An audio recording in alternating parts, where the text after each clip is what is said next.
Okay. So we'll do a little meditation to start with. Everyone take a deep breath in and really try and take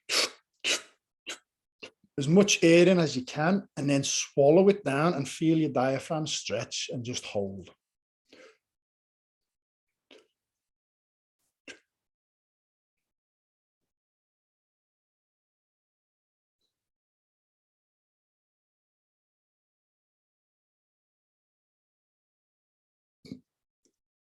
Slowly exhale through your nose.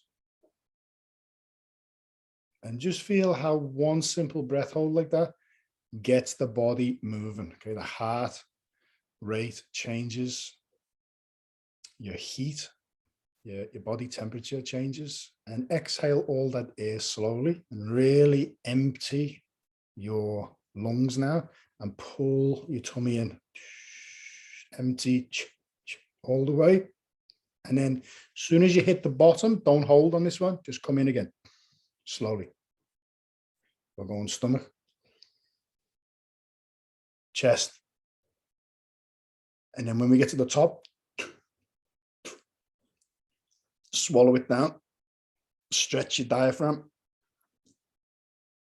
hold.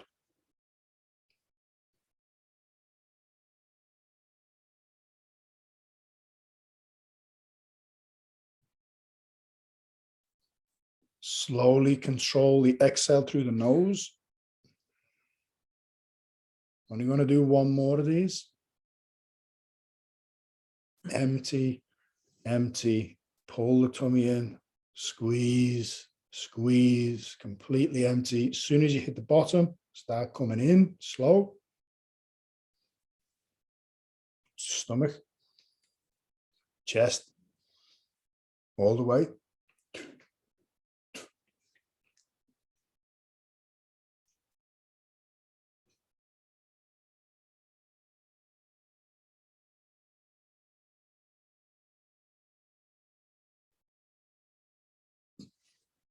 Exhale slow through the nose.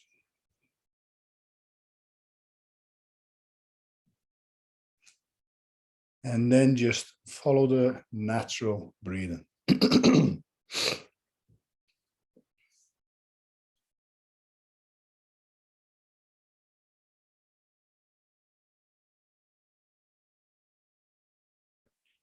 Place both hands over your lower abdomen. We're going to breathe into the lower dantian. All that means is we're following the rise and fall of the breath, but our awareness is in the lower dantian.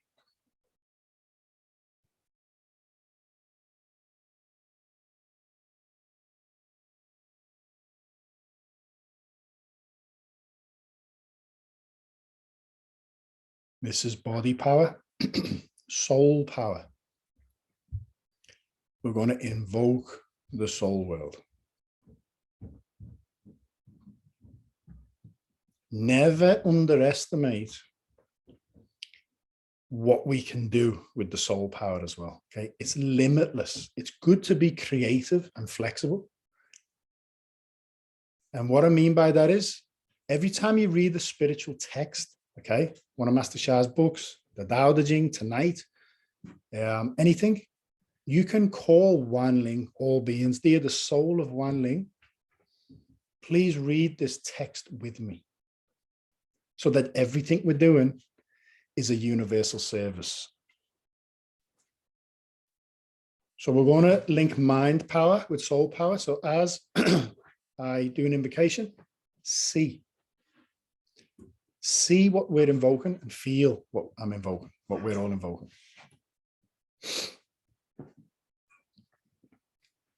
Dear Divine, dear the Tao, the source. If you have a physical teacher, please call them, the soul, mind, body of, name your guru or your teacher. If you have a teacher, physical teacher, you're blessed.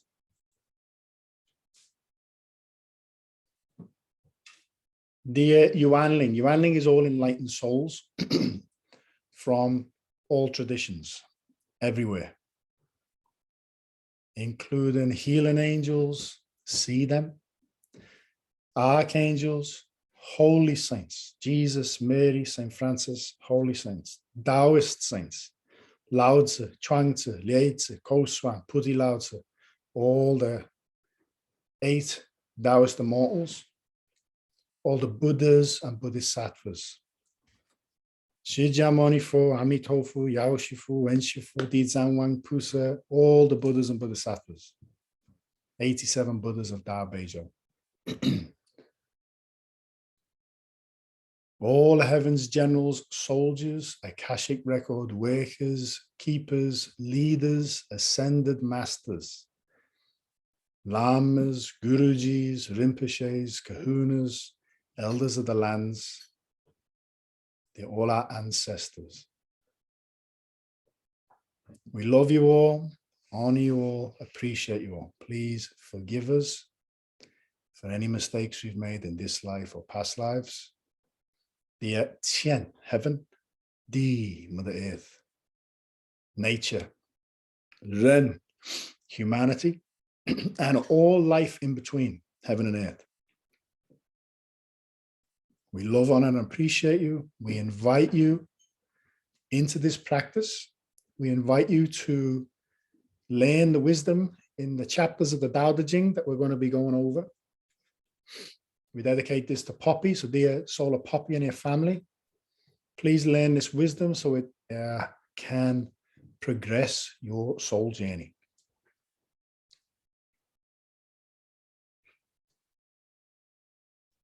And we do a little forgiveness practice. This mantra, we just chant a few lines, a few rounds. This mantra is the forgiveness mantra, okay? I forgive Wan Ling. Wan Ling is all souls. We forgive all beings, no matter what they've done, to us or to each other. Wan Ling, forgive us.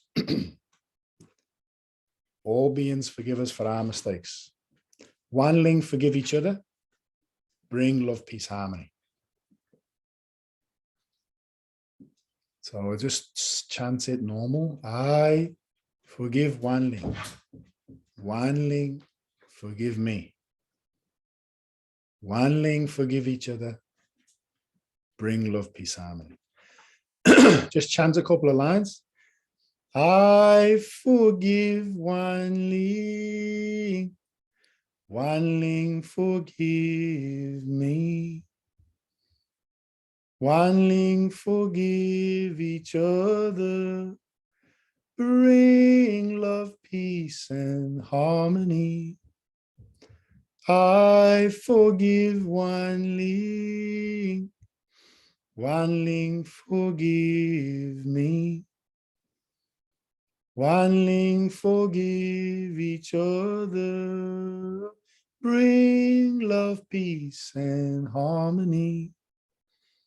I forgive Wan Ling. Wan Ling, forgive me. Wan Ling, forgive each other. Bring love, peace, and harmony. So see and feel all the beings we've invoked. And just stay with the breath. And we'll go into chapter 71.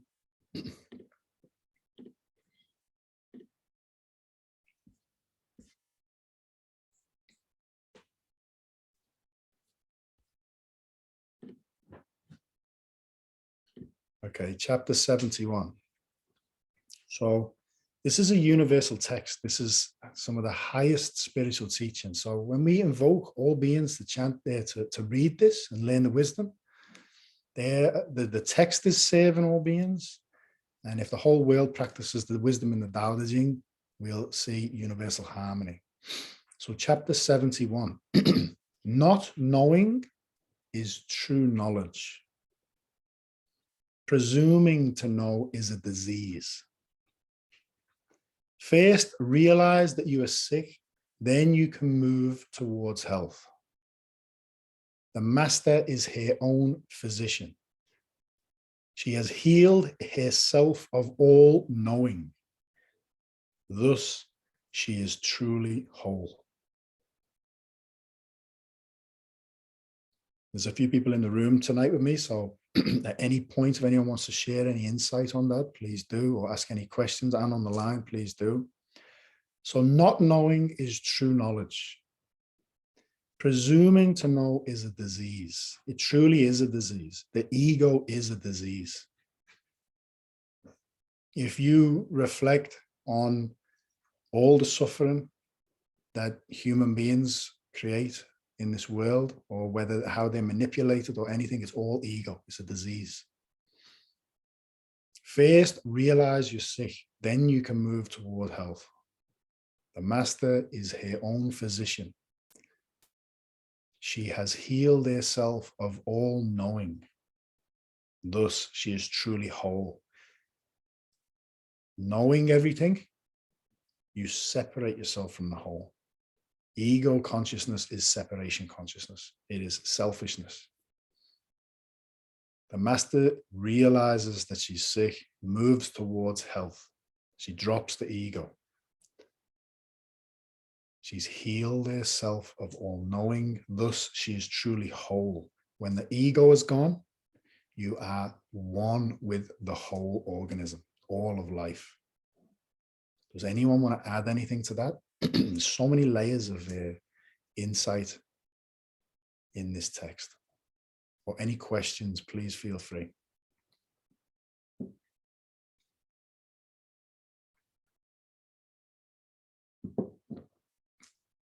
Okay. Chapter 72. When they lose their sense of awe, people turn to religion. When they no longer trust themselves, they begin to depend upon authority. Therefore, the master steps back so the people won't be confused. He teaches without a teaching, so that people will have nothing to learn. When they lose their sense of awe, people turn to religion. Sense of awe, my understanding of this, is to be in awe of the creation. You know, you look at the stars in the night sky. If you lose the sense of magnificence of the creation, people turn to religion. Lao Tzu is actually against the traditional idea of religion. Like his text, my understanding of his text points to that. He says that's a step down from being one with the Tao. One with the Tao is you are one with nature.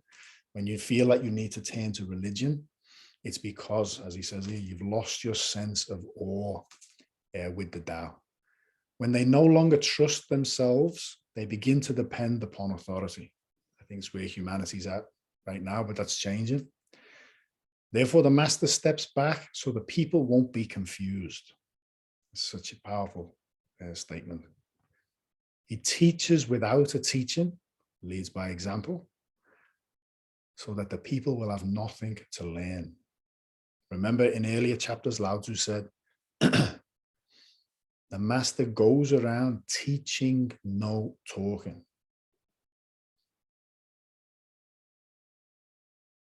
The Tao is still and silent. Anyone want to add anything to that? Or share anything or ask any questions? I'll just add to that if I may, Nick. I think it's really a beautiful piece, this 172, because like the master steps back, he steps back from the fear, from, that when people turn to religion, they're looking for guidance outside of themselves. And again, he's not, or she's not telling you through authority. So therefore, the master steps back so that the people won't be confused. So it's always going back, come within. I think it's a really beautiful teach. I mean, that's how I see it. But yeah. It's a good point, because fundamentally, Lao Tzu is trying to point at the master is one with the Tao. Therefore, it's the Tao that is there for everyone. It's the Tao that heals. It's the Tao that is incredible. the master is just an embodiment of that. So by stepping back, it's actually letting the Tao do the work. It's the Tao that does the work. Nature does the work. Anyone else? Yeah, I have to agree with that. I remember going to Kakadu a couple of years ago, and we went out and had, they did a dinner under the stars, and it was just incredible, you know, to look at, they brought a telescope, but we didn't need that. And I felt that if I'd have reached up, I could have touched the Milky Way. And I was so much in awe of that. And this is what we should show children, because, you know, when you go back to nature and you see what's really happening, it is really awesome. But it's almost, well, obviously it has been designed to, you know, for us not to see that, and, you know, not to realize how amazing we are along with all of nature. So yeah, I totally agree with that. Yeah, thank you for sharing. Anyone else before we go on to 73? Anyone in the room? Everyone's zened out in the room. Okay, 73. The Tao is always at ease. It overcomes without competing, answers without speaking a word, arrives without being summoned, accomplishes without a plan. Its net covers the whole universe, and though its meshes are wide, it doesn't let a thing slip through.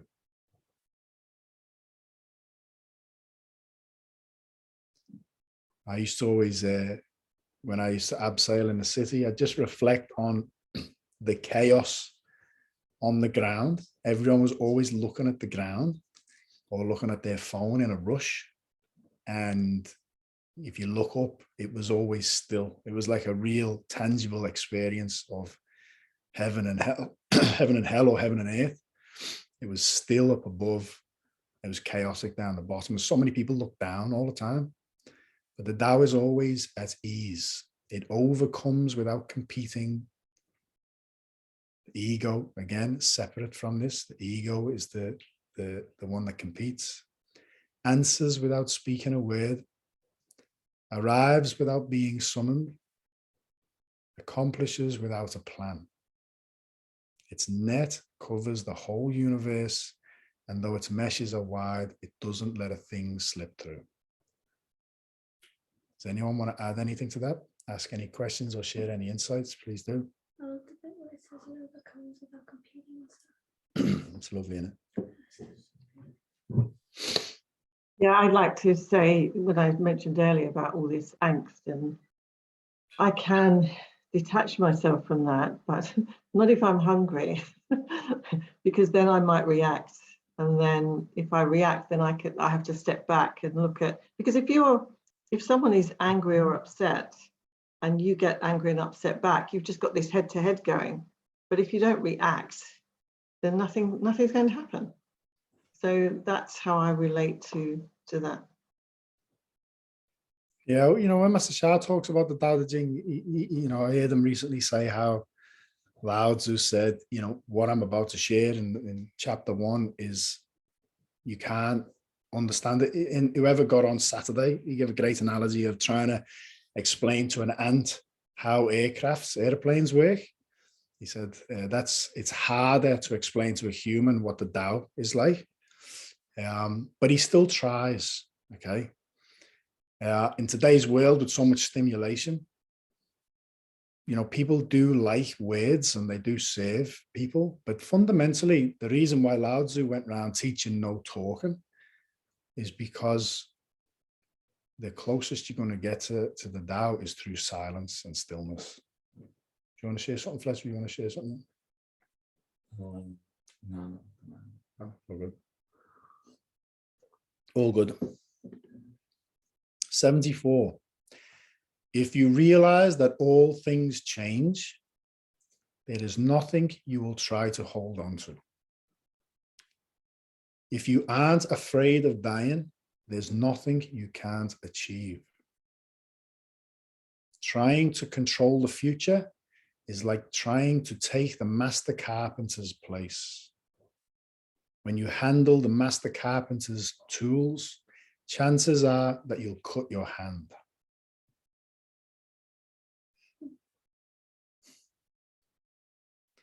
If you realize that all things change, there's nothing you'll try to hold on to. It's fundamentally, this is explained in the Heart Sutra in Buddhism as well.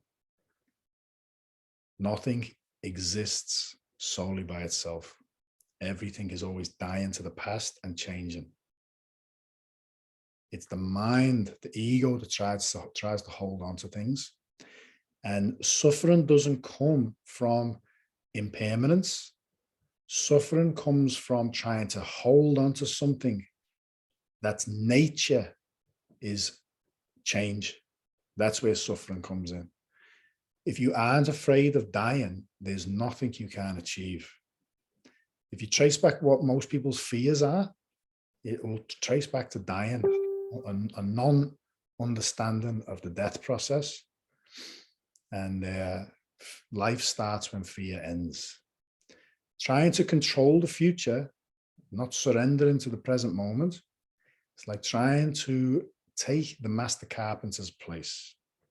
You know, in the Zen tradition, they say every snowflake lands perfectly in its place. Okay, anything that happens, even I heard the Dalai Lama talking about getting struck by lightning. If someone gets struck by lightning, the environment for that to take place is due to the person's past karma. So everything, the mind of the Tao is like I say, we can't understand it. So trying to control that mind will only lead to suffering. And the chances are trying to control that mind is like trying to handle the master carpenter's tools. Chances are you'll cut your hand, you're going to suffer. Therefore, surrender to the present moment and surrender to the Tao, and you will work with life. Anyone want to add anything to that?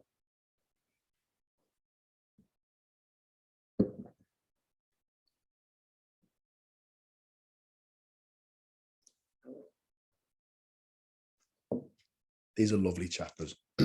75. When taxes are too high, people go hungry. When the government is too intrusive, people lose their spirit. Act for the people's benefit. Trust them. Leave them alone. I mean, this how important is this for the times we're in right now? When taxes are too high, people go hungry. We're seeing this now. When the government's too intrusive, people lose their spirit. They lose their soul journey. When you're too busy working, there's no time for meditation, reflection, contemplation, spiritual practice. Act for the people's benefit. Trust them, leave them alone. Anyone want to add to that? Oh, the only thing I want to add is maybe we should send it to all governments. Not a bad idea. Yes, that had me thinking of the situation of the government controlling everything. I actually believe they are aware of the Tao Te Ching, do you know that? Because whether they're conscious of it or unconscious, they govern the complete opposite.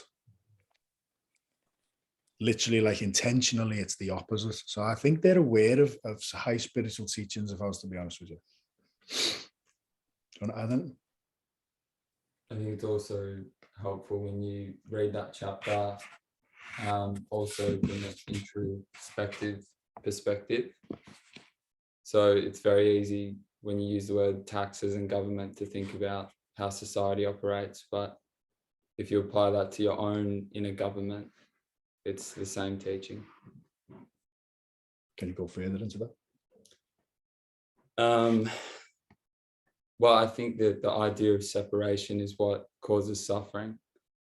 So what's true within is also true without. So you've got the line there, when the government is too intrusive, people lose their spirit. So I think when we try to do too much, we lose our essence. We can't touch our spirit. So I remember my brother saying to Nick and I actually not too long ago that society has addiction. So what's that? You're adding diction, you're adding speech, we're adding so much when really we need to remove or let go or take away. So that's the intrusiveness, the adding, the busyness, the noise. The spirit is inherent, the spirit is always there. So yeah, it's a chapter of trust for me. Thank you so much. See, it's good when we share. Everyone's got their own insights.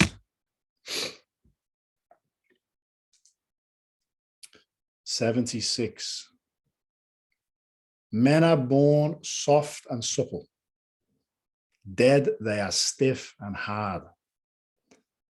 Plants are born tender and pliant. Dead, they are brittle and dry. Thus, whoever is stiff and inflexible is a disciple of death.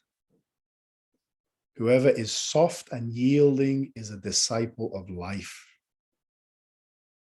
The hard and stiff will be broken.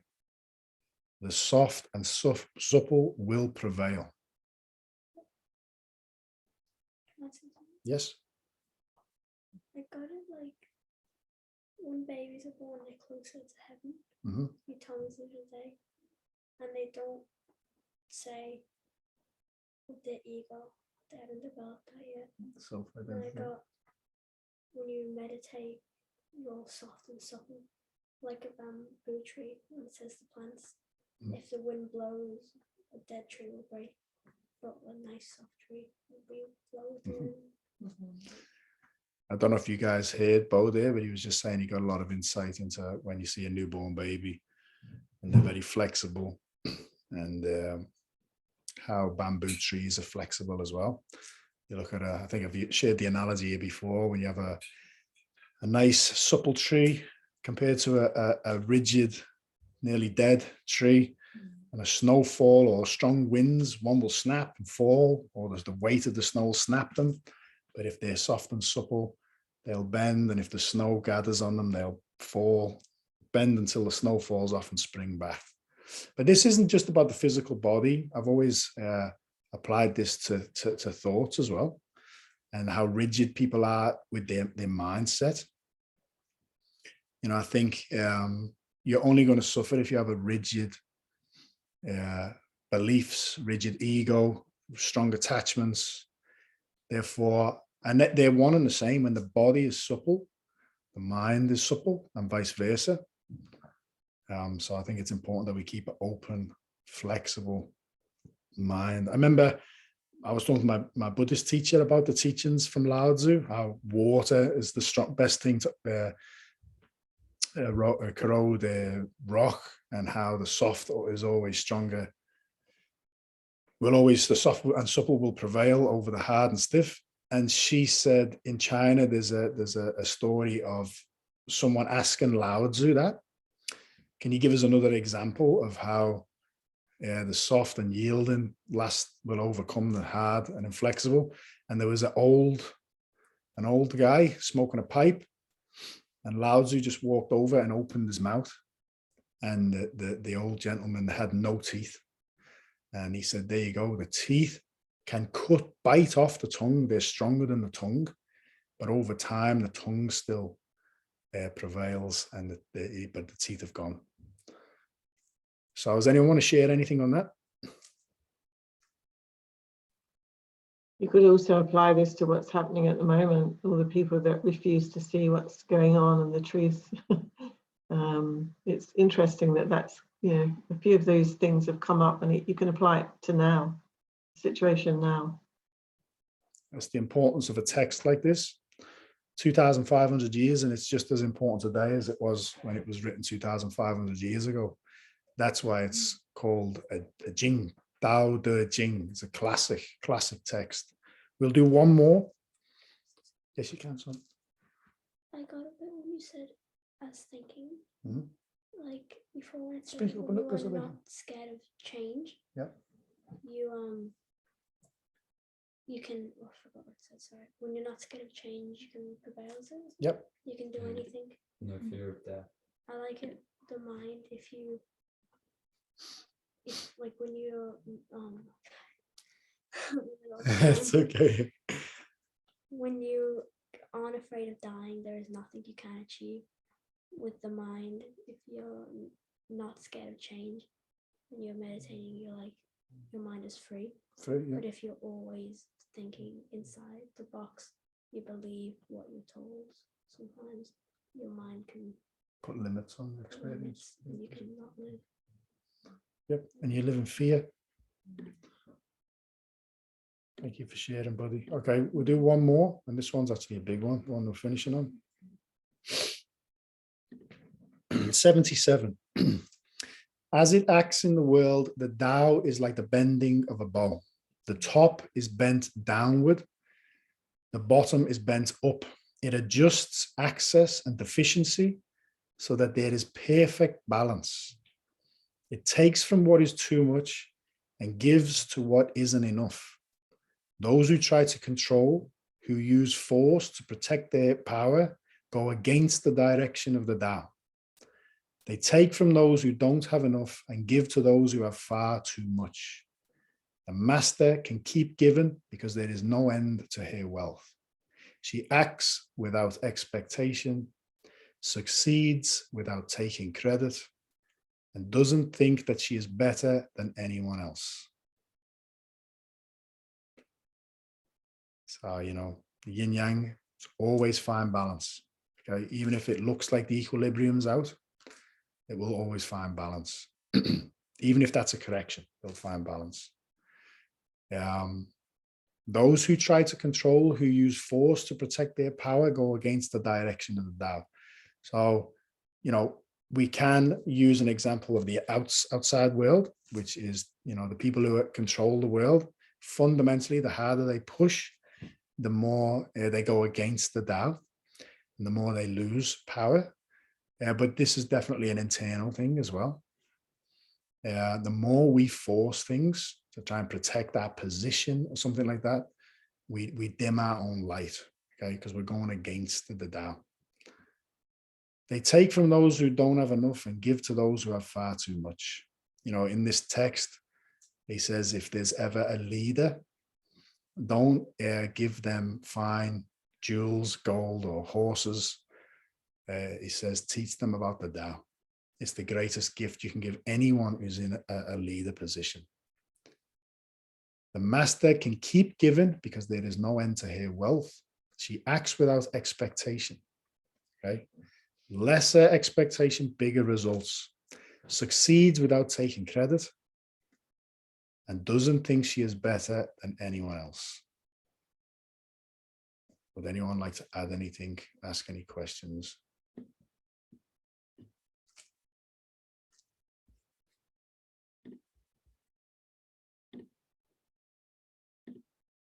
Oh, all good.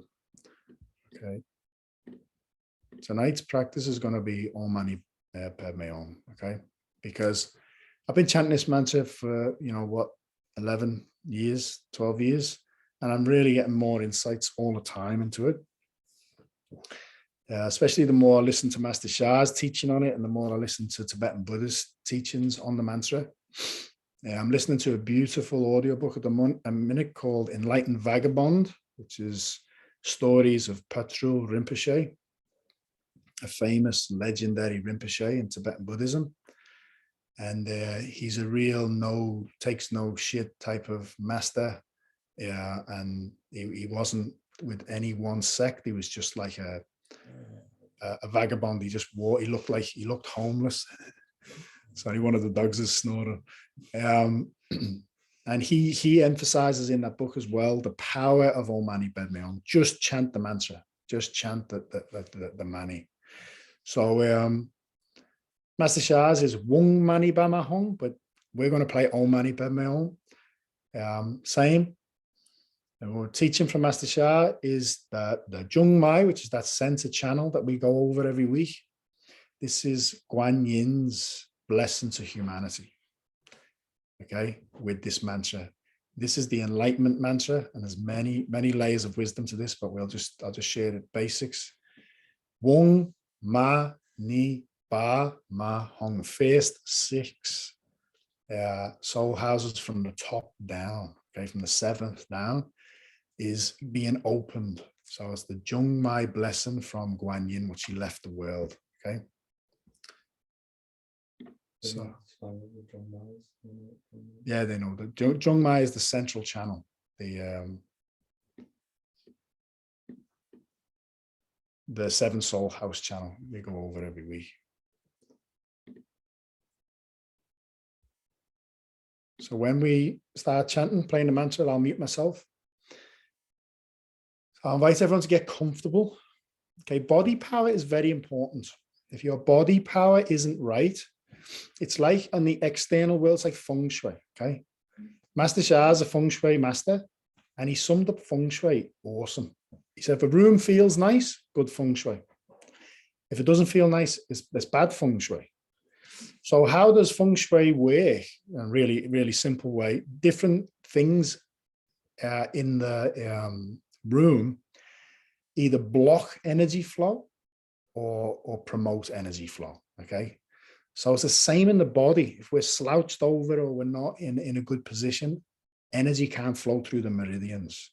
So make sure you're comfortable, and you can lie down, that's okay, just don't chant out loud.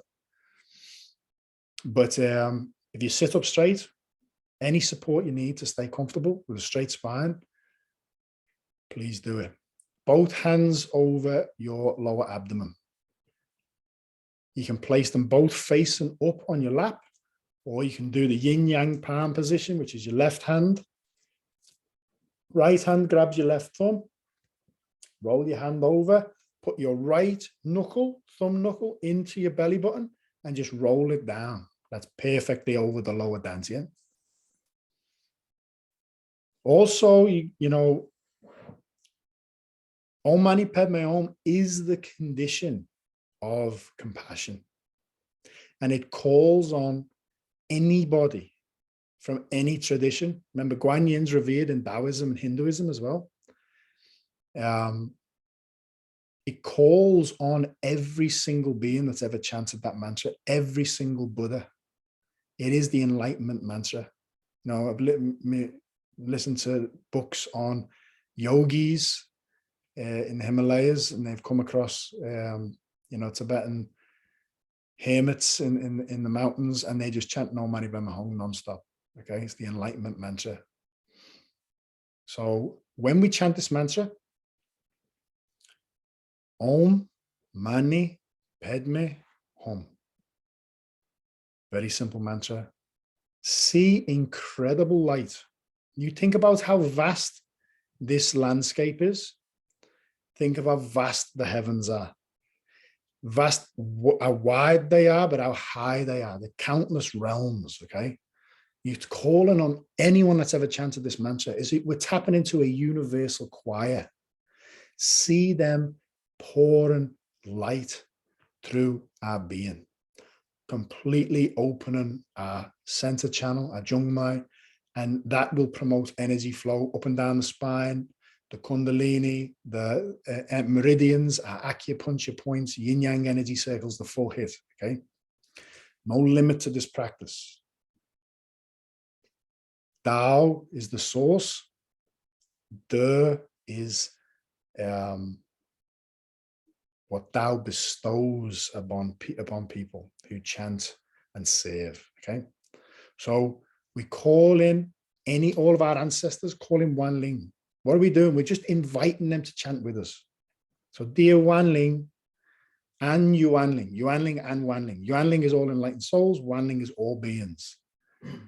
Anyone we've ever heard, any of our ancestors that are suffering in lower realms, all dimensions, we send all our love to you. Please forgive us. We offer our unconditional forgiveness. We invite you to chant with us. Okay, chant out loud, or silently, but I'm going to mute myself.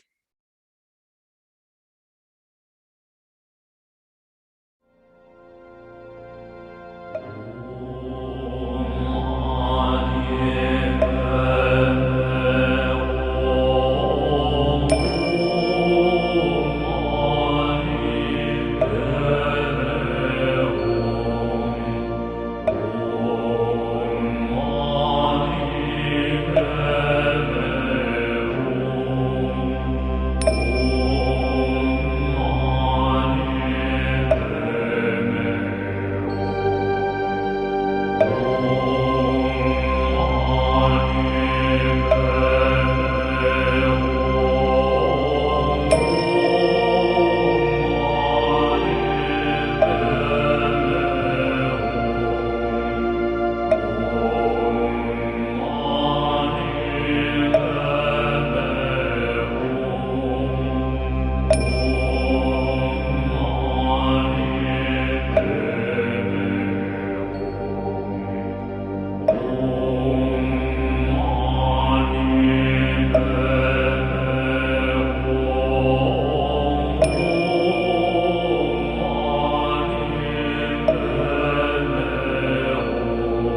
We're going to keep going. We're going to play a little bit lower. But this time, either put your hands in the prayer position over your heart or the lotus position like this. So your pinkies together, your thumb together over your heart like this, like a lotus. And we're going to Dear Guan Yin Lingwei Xingxi. If it's appropriate, please sit in our body. So see and feel Guan Yin Lingwei Xingxi sit in your body. So here lower dantian is where your lower dantian is. Here Zhongmai, central channel, 7 chakras, is where yours is. Here heart is where your heart is. Your mind is where your mind is. Your eyes are where your eyes are. Dear the 87 Buddhas of Tao Te Ching, please sit in my heart chakra, the heart message center. See the world through Guan Yin's eyes. See yourself through Guan Yin's eyes. See humanity through Guan Yin's eyes. See your life situations through Guan Yin's eyes. And chant Om Mani Padme Hum through Guan Yin.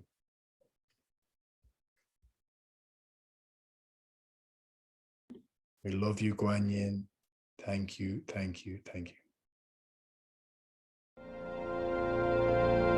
Amen.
Just enjoy the silence for a few minutes.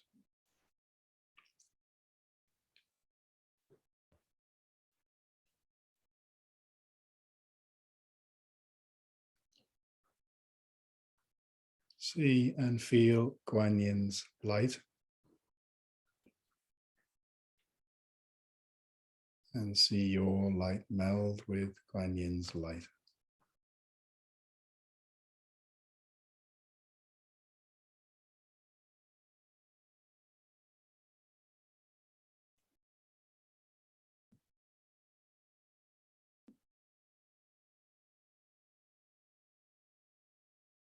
See and feel Guan Yin's gratitude, how grateful she sees everything. And meld our gratitude with Guan Yin's gratitude. And feel grateful for everything in our life.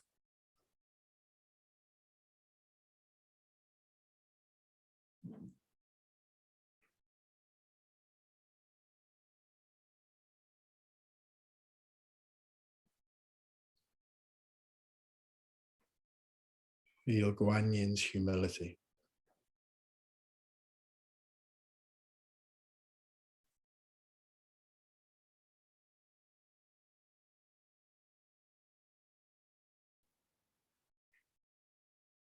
And feel humble.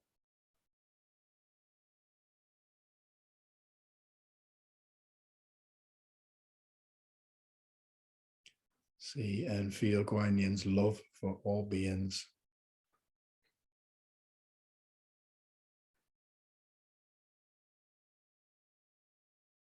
And let our love meld with Guan Yin's love for all beings.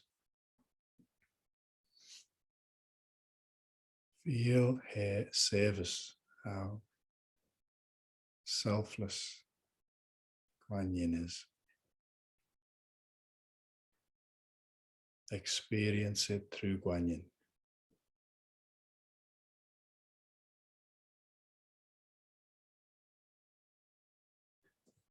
Feel Guan Yin's forgiveness.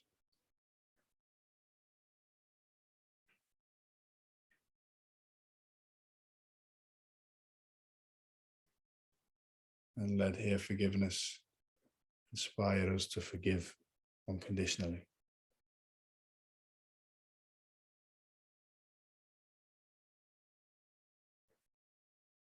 Feel her enlightenment.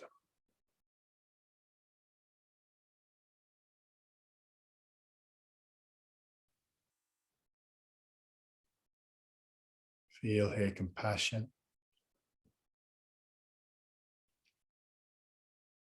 Feel the magnitude of her vow.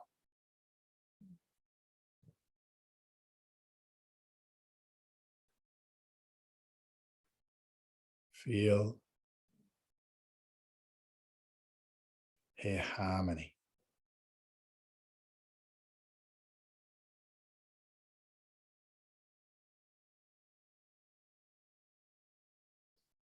And feel how she flourishes.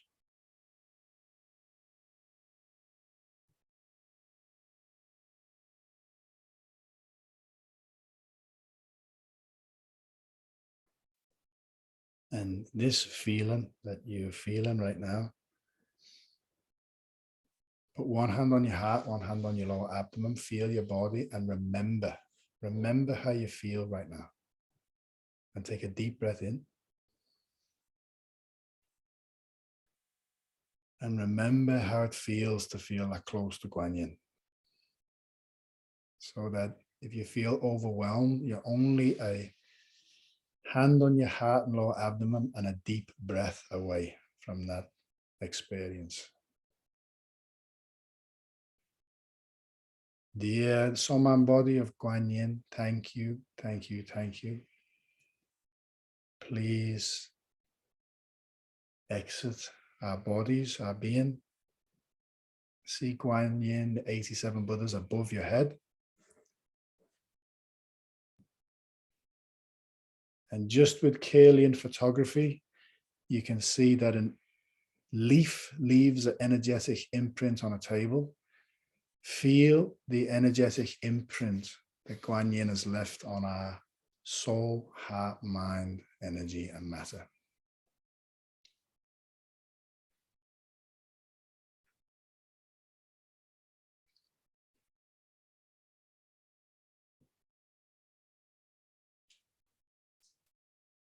Send all our love to little Poppy and her family.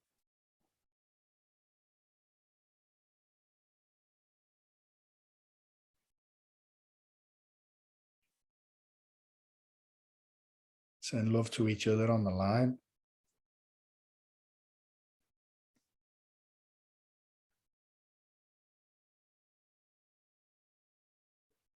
And send love to heaven, to all our spiritual fathers and mothers, to Guan Yin, all the Buddhas and Bodhisattvas, all your Shifus, spiritual guides. Love them. That's a high spiritual practice in itself. Love God. Okay. Master Shah says, if you love all beings on a soul level, they give you love back. You love Buddha, Buddha loves you back. Love all beings. So simple. Place your hands in the traditional prayer position. And we say, how. From our heart, thank you. From our heart, love you. Take your time. When you're ready, you can open your eyes, move the body. And if anyone wants to ask any questions or share any insights, images, anything you want to share, please do. Have a drink.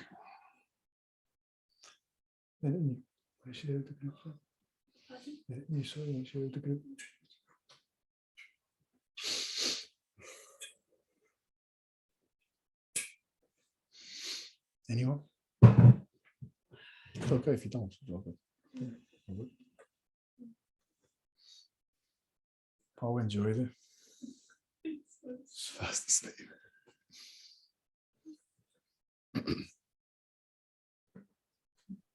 I think we might only have another 2 sessions based on how many chapters are left.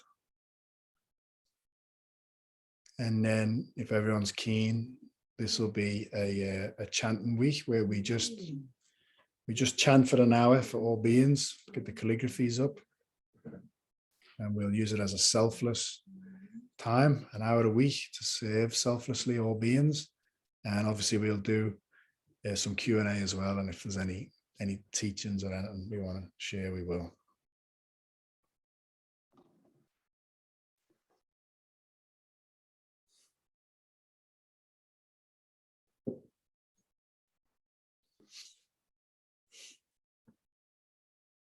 That was beautiful, Nick. I'm with Bo. I was nearly asleep.